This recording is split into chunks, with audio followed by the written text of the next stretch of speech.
सभी को जय श्री राम। नमस्कार। मेरा नाम अम्बरीश सिंह है उर्फ प्रिंस सिंह। मैं जंगही के पास एक अमाई गांव पड़ता है, वहां का निवासी हूं। मीरगंज थाना के अंतर्गत आता है, मछली शहर जौनपुर। मैं एक छोटी सी बात आप लोगों के सामने रखना चाह रहा था, इसलिए मैंने ये वीडियो बनाया है। बहुत दिनों से क्या, महीनों से मेरे थाना मीरगंज के अंतर्गत इतनी ज़्यादा तरीके से, अवैध तरीके से काम हो रहा है, दलाली हो रहा है कि अब मतलब वही हो गया कि नाक के ऊपर ही हो रहा है अब सब। रीज़न ये है कि हमारे एक यशो साहब हैं, एसएचओ साहब विनोद अंचल जी। इनकी सबसे बड़ी समस्या ये है मेरे भाइयों कि इनको एक जाति विशेष से बहुत ज़्यादा दिक्कत है। जाति विशेष क्या कहूँ, समुदाय विशेष, इसे सवर्ण बोलते हैं, ब्राह्मण ठाकुर। दिक्कत तो इनको सबसे है, और एक जाति समुदाय से तो एकदम ही नहीं है। नाम आप पता कर लीजिएगा उनका, और उसी से रिलेटेड है, मैं लेना नहीं चाह रहा किसी जाति का नाम। इनके पास अगर एक मौका मिल जाए छोटा सा, तो वो कोई कसर नहीं छोड़ते हैं सामने वाले को एकदम फंसाने में कि कैसे ना कैसे करके इसको इतना फंसा दो कि दोबारा फिर ये खड़ा ही ना हो पाए, अपना काम भी ना कर पाए। मैं पेशे से छोटा सा कॉन्ट्रैक्टर हूं, और साथ साथ जौनपुर मेरी 2 एजेंसियां चलती हैं। अभी 2 दिन पहले हुआ क्या कि मेरे बड़े भाई गांव में जो रहते हैं, उनसे एक बगल में छोटा सा विवाद हुआ था। विवाद मीन्स कि सिर्फ कहा सुनी हुआ था, हाथापाई जिसको बोल सकते हैं आप। उसमें लाठी डंडे कुछ नहीं चला था। उसमें कुछ हमारे गाँव के दलाल लोग हैं, उनको मौका मिला, उसको लिवा के गए थाने पे, और वहाँ पे लिखित में दे दिया कि इनके औरत को मारा, ये किया, वो किया, बहुत सारी चीज़ें। उसके बिहार पे उनको ये पता चला कि भैया किसके खिलाफ है, तो उन्हें बताया प्रिंस सिंह के खिलाफ। अब उनको क्या समस्या है, सिंह से समस्या है, किससे समस्या है, भगवान ही जाने। वो फ़ोन करते हैं सुबह, सर हमको 10:30 बजे कल फ़ोन करवाते हैं, ना पूछते हैं। मैंने सारी चीज़ें बताया कि हाँ सर बोल रहा हूँ, जौनपुर हूँ। तो उन्हें बताया कि आपका कंप्लेन आया है। मैंने कहा हाँ सर बताइए। उन्होंने बताया, मैंने बताया कि हाँ सर हुआ था, मैं भी था उस जगह खड़ा था, झंझट हुआ नहीं था, झगड़ा नहीं हुआ था, सिर्फ कहा सुनी हुआ था। वो भाई साहब में हुआ था, मैं भी उधर खड़ा था, और खड़े होने के साथ साथ वहाँ 112 भी आया था, सारा चीज़ें वहीं पे ख़त्म भी हो गई थी। कह रहे हैं इन्होंने एप्लीकेशन दिया आपके खिलाफ। मैंने कहा सर मैं जौनपुर हूँ, मैं आ जाता हूँ थाने पे। बोले ठीक है आप आइएगा। वहाँ थाने से ही फ़ोन आया था, एक सर हैं, अब उनका नाम नहीं याद आ रहा, जिन्होंने फ़ोन किया था मुझे। अब होता क्या है कि उनको क्या समझ में आता है, सर को क्या नहीं समझ में आता है, हमारे एसएचओ साहब को, वो पहले 2 सिपाही हमारे यहाँ भेजते हैं, जबकि उनको पता है अच्छे से कि मतलब जौनपुर रहते हैं वो लोग, गांव में नहीं रहते हैं, और जौनपुर ही है वो। 2 सिपाही भेजते हैं मेरे घर पे बिना मतलब कि। फिर वही घर पे माता जी थी, भाभी थी, तो उनसे पूछ रहे हैं कहाँ गए वो लोग, जैसे कि हम हत्या करके भागे हुए हैं या फिर उसको बहुत मारे हैं, जबकि कुछ नहीं है। मतलब मेडिकल तक नहीं, मतलब सामने वाला बना, एफआईआर तक कुछ भी नहीं हुआ है। उसके अलग से क्या कर रहे हैं आप लोग सुनिएगा कि एक बार भेजे, चलिए समझ में आता है, भाई एप्लीकेशन गया, एक बार गए हैं, हमें बता भी दिया, हमने सारी चीज़ें सुन भी ली, हमने बता भी दिया कि सर हम आ रहे हैं, जौनपुर है, आज आ जाएंगे या फिर कल आ जाएंगे। लेकिन ये साहब एक नहीं 4 बार हमारे घर पे दबिश देते हैं,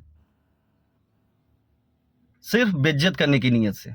क्यों? क्योंकि भैया आगे लिखा है सिंह ठाकुर, आगे लिखा है पंडित ब्राह्मण। एक गलती से अगर इनके यहाँ एक छोटा सा भी कंप्लेन चला जाए, और गलती से उसमें अगर पंडित और ठाकुर लिखा है, तो समझ लीजिए पूरी कोशिश करते हैं कि कितना ज़्यादा से ज़्यादा उसको जलील कर दो बस। और कोशिश तो ये भी करते हैं कि भैया इसमें फंसा दो, फंसाने में भी बहुत इनका नाम आता है। थाने पे आज नहीं, इतनी शिकायतें मेरे पास खुद आती हैं। मैं एक वीडियो और बनाऊंगा, उसमें मैं एविडेंस डालूंगा, जो रिकॉर्डिंग है।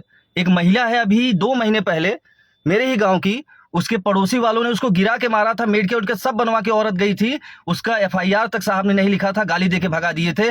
उसका मैं रिकॉर्डिंग रखा हूं, और उसको सामने लेके आऊंगा। अब तो मैं बहुत कुछ सामने लेके आऊंगा। मैं अभी उलझना नहीं चाह रहा था, मैं अपने काम में लगना चाह रहा था, मुझे मतलब नहीं था इन सब चीज़ों से। लेकिन अब समझ में आ रहा है भैया, जैसे कहावत कही है ना, जब खुद पे आता है तो समझ में आता है। मैं खुद एक्सेप्ट करता हूँ, ये चीज़ होता है, सबके साथ होता है। अभी मेरे ऊपर आया है ना, तो अब मुझे समझ में आ रहा है।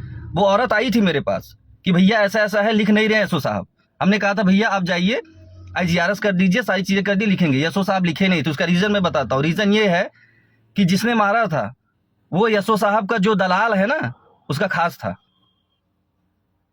महिला मारी गई थी, लेकिन उन्होंने, साहब ने रिपोर्ट नहीं लिखा। यहाँ पे कोई मारा भी नहीं गया है, मतलब ना हाथ टूटा है, ना पैर टूटा है, ना कहीं चोट आई, ना कुछ न कुछ। और मेरे घर पे ऐसे दबिश डाले हैं साहब लोग कल, थाना चौकी, मतलब कोई हत्या करके अगर भागता है ना तो भी ऐसी दबिश नहीं पड़ती है कि दिन भर में 4-4, जबकि पता है कि कुछ मैटर नहीं है और सामने वाला जौनपुर है, बोला कि आऊंगा सर। रीजन सिर्फ यही कि कितना ज्यादा बेइज्जत कर दूं भैया, कि हाँ लगेगा ना कि वो फलनुआ की यहाँ इतनी पुलिस गई रही, क्योंकि गांव के ही लोग इन्वॉल्व है हमारे।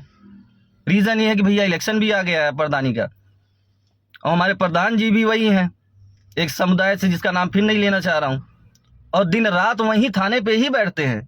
अगर मेरी बात गलत होगी ना तो मैं तो अब सीसीटीवी कैमरा, अगर फुटेज होगा वहां पे ना, अगर चल रहा होगा तो मैं निकलवाऊंगा, और मैं यही सवाल करूंगा कि प्रधान जी यहाँ दूसरे तीसरे दिन क्यों आके बैठते हैं, क्या है वो। और एक नहीं, दो गांव के हैं, एक तो प्रधान के भाई हैं और एक तो खुद प्रधान है, और दोनों एक वही है जाति विशेष, एक तरीके से कह सकते हैं, उनके भाई, उनके खास। समझ में ये नहीं आता है कि आपको वर्दी मिली है, आप सबके लिए एक जैसा हो। ऐसा नहीं है कि आप जात देख के काम करेंगे। आपको क्या खुन्नस है ब्राह्मण ठाकुर से कि आपको मौका अगर मिल जाए तो आप एकदम फंसाने में लग जाते हैं। पूरी कोशिश कर देते हैं कि कैसे न कैसे करके इसके ऊपर कितना ज्यादा केस लगा दो फर्जी, और दबिश ऐसा डलवाते हैं साहब कि जैसे कि हम मर्डर करके भागे हैं। अरे हाथ पैर भी टूटा होता तो एक बार समझ में आता, भैया बहुत ज्यादा मारे हैं,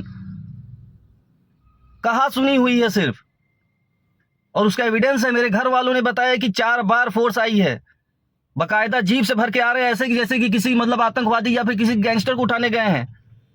आज तक मेरे खिलाफ 151 का एक भी मुकदमा नहीं है। एक छोटी सी बात बता रहा हूं, एक भी मुकदमा कहीं नहीं है अम्बरीश के खिलाफ, क्योंकि मैं अपने काम में मस्त रहता हूं, इन सब चीजों के लिए मेरे पास टाइम नहीं है। बस हाँ, थोड़ा सा क्या है कि गांव में और समाज में थोड़ा सा एक्टिव हूं, क्योंकि बहुत सारे काम मैं करता रहता हूं सामाजिक, इससे बहुत लोगों को समस्या होती है, और खास तौर से हमारे गांव के कुछ लोगों को। अब उनका समस्या यही है कि वो अब यशो साहब के बहुत खास हैं, और खास नहीं है, दलाल है। मैं तो साफ साफ बोल रहा हूँ भैया, दलाली करते हैं वहां बैठ के। क्योंकि सोचिए, कोई इंसान थाने पे दूसरे तीसरे दिन क्यों जाएगा बैठने भैया, 4 घंटे 3 घंटे क्यों बैठ रहा है वो। अगर वहां थाने की सीसीटीवी फुटेज अगर होगी, अगर निकलवाया जाए ना, तो मेरी बात समझ में आ जाएगी, सही बोल रहा हूँ या झूठ बोल रहा हूँ।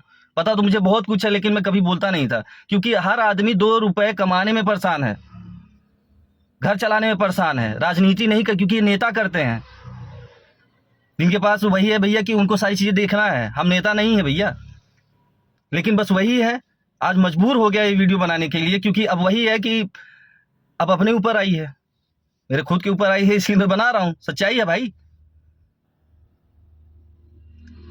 इतना ज्यादा अगर एक्टिव होते यशो साहब, तो वो यशो साहब के पास मैं 20 लोग दिखा दूं कि जिनका FIR तक नहीं लिखे हैं। क्यों? क्योंकि भैया वो उनके खास, कहीं ना कहीं जो लोग बैठते हैं उनके खास हैं। वो पैसा दे दीजिए, सारा काम करा लीजिए। आपने पैसा नहीं दिया है तो समझ लीजिए फिर आप गए। ऊपर से अगर गलती से ब्राह्मण और ठाकुर अगर मिल गए, तब तो पूरी कोशिश करेंगे कि भैया कैसे न कैसे करके फंसाओ इसको। अब मैं वीडियो बना के अपलोड कर रहा हूं ना, तो पूरी कोशिश करेंगे, वो पूरी कोशिश करेंगे कि ये मेरे खिलाफ बोला है, सारी चीजें सामने ला रहा है, तो इसके ऊपर कितना ज्यादा से ज्यादा इसको फंसाऊं।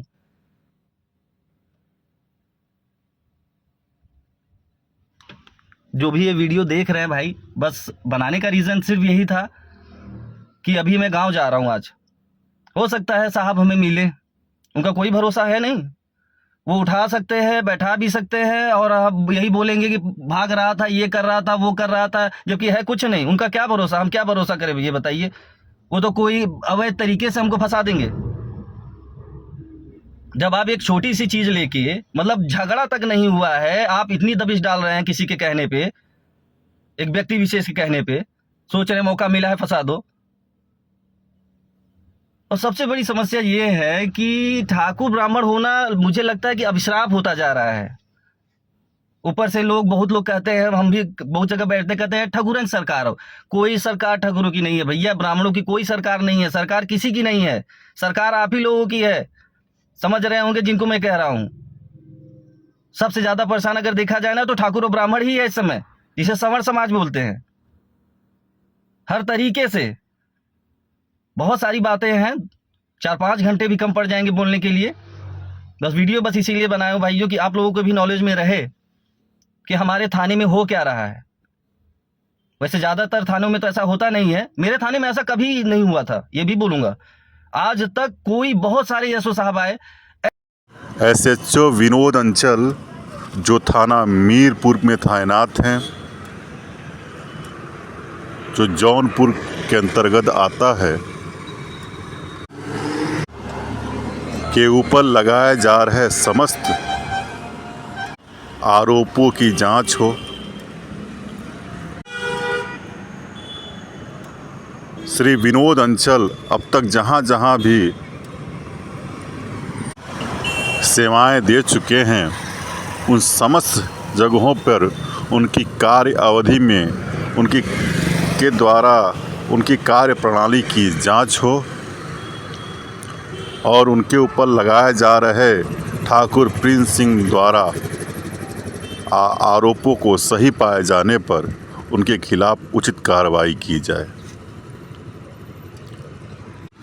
ऐसे उच्चस्थ पदों पर आसीन किसी भी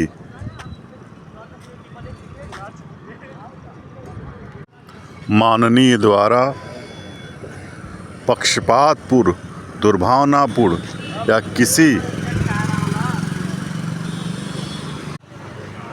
जाति विशेष, धर्म विशेष के पक्ष में या उसके खिलाफ में आकर की गई कार्रवाई निंदनीय है। मैं ठाकुर प्रिंस सिंह के द्वारा लगाए गए आरोपों की जांच की मांग करता हूं। साथ ही इस वीडियो को देखने वाले समस्त साथियों से जो कि ये अनुरोध करना चाहूँगा कि आप भी अपने द्वारा अपने स्तर पर अपने इस मित्र की, अपने इस भाई की यथासंभव हो सके मदद करें। वीडियो को अधिक से अधिक शेयर करें, लोगों तक पहुंचाएं, सरकार तक पहुंचाएं, ताकि इस प्रकार की कार्रवाई को रोका जा सके।